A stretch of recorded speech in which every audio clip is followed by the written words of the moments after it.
নিতে অভ্যস্ত না। সরকারি কাজ সরকারি প্রক্রিয়ায় হবে। সরকার আপনারা আমাদেরকে পাঠিয়েছেন, আমরা দল, দেশ, মানুষ নিয়ে চিন্তা করছি। আমাদের এই চিন্তার সার্বক্ষণিক ভাবেই থাকেন আপনারা। এদেশের মানুষ, এদেশের সমাজ ব্যবস্থা কোথায় কোনটা করলে বেটার হবে, নিশ্চয় আমাদের মাননীয় প্রধানমন্ত্রী সে ব্যাপারে সচেতন আছেন।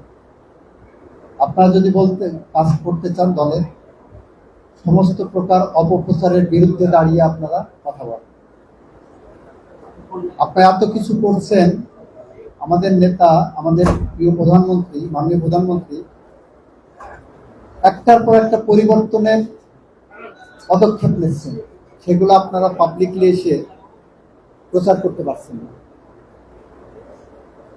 এই যে ধরেন, যারা সংসদ সদস্য হয়েছে, আমিও সংসদ সদস্য, আমাদের একটা অধিকার ছিল আইনগতভাবে যে সংসদ সদস্য হলে আমি একটা ট্যাক্স ফ্রি গাড়ি পাবো।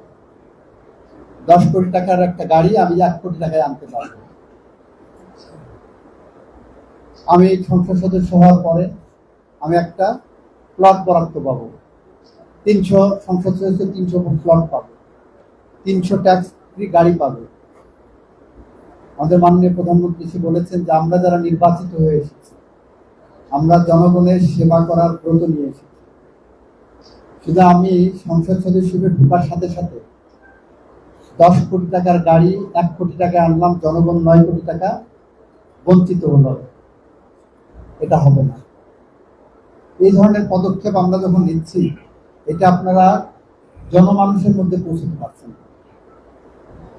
আমাদের প্লট বাতিল করে দেওয়া হলো, এগুলো তো পজিটিভ, ইতিবাচক পদক্ষেপ মাননীয় প্রধানমন্ত্রী। এটা কিন্তু আপনাকে ওই জায়গায় নিয়ে যাচ্ছেন না। আপনার যে মানুষের দরবারে যে পৌঁছে দেবেন, আগে যেমন ছিল ঢাকা শহরের প্রধানমন্ত্রী মুভ করলো, ঢাকা শহরের সমস্ত লাল বাতির সিগন্যাল বন্ধ করে দেওয়া হতো। উনি উত্তরা থেকে সচিবালয়ে হয়তো 10 মিনিটে পৌঁছতেন।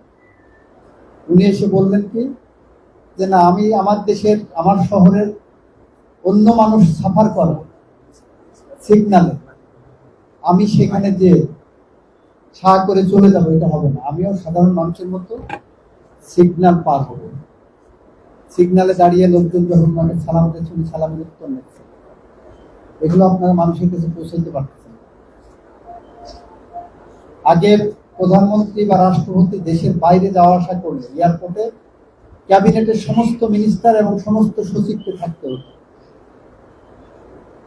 একবার চিন্তা করে দেখেন তো, যে প্রধানমন্ত্রী যাবেন সমস্ত কাজ কাম ফেলে রেখে 2-3 ঘন্টা সময় আসা যাওয়ার পথে, 4-5 ঘন্টা এভারেজ, সব কাজ বন্ধ রেখে ওখানে যে আমাদের হাজিরা দিতে হবে। উনি এসে কি করলেন? উনি বললেন না, এটা তো হবে না, এটা আমার সময়ের অপচয়, শ্রমের অপচয়।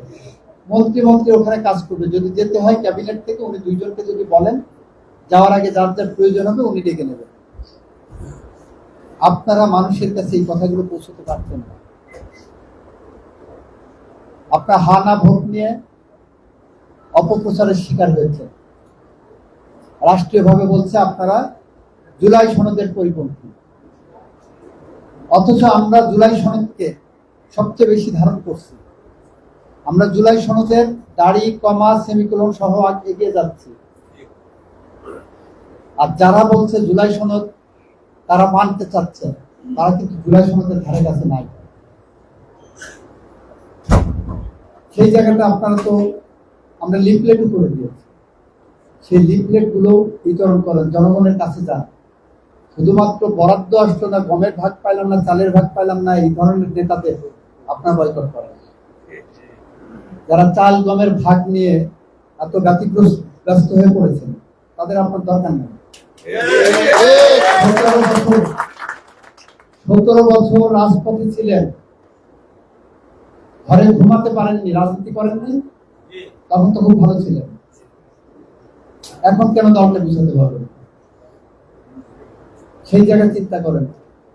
মাননীয় প্রধানমন্ত্রী এবং এই সরকারের জনকল্যাণমুখী যতগুলো কাজ আছে, আপনার সেগুলো মানুষের সামনে তুলে ধরেন। আমরা প্রতিটা পরিবারে ফ্যামিলি কার্ড ইস্যু করছি, আমাদের কৃষক কার্ড, আমাদের খাল খনন কর্মসূচি, আমাদের যাবতীয় সমস্ত জনকল্যাণমুখী কর্মসূচিকে জনগণের সামনে তুলে ধরে খাই খাই করার দরকার নেই। দেখবেন দল এমনি দাঁড়িয়ে যাবে। দল যদি দাঁড়ায়, আপনি সুস্থ থাকবেন, আপনি ভালো থাকবেন, এই দেশ ভালো থাকবে। আর আপনার যদি মনে হয় যে লুটেরাদের আবার ফেরত আনতে হবে বা সন্ত্রাসীরা এসে আবার খুন খারাপি শুরু করবে, সেরকম পরিবেশ থেকে যা করতেছেন করবেন। আমি আমার কথা বাড়াবো না, আশা করি আমার মেসেজ যেটা সেটা বোঝাতে পেরেছি। আপনারা গ্রাসরুট লেভেল পর্যন্ত মাননীয় প্রধানমন্ত্রীর সমস্ত পদ কর্মসূচিতে জনগণের সামনে তুলে যাবেন, তাহলে দেখবেন দল বাঁচলে আপনি বাঁচবেন, আপনি বাঁচলে দেশ বাঁচবে।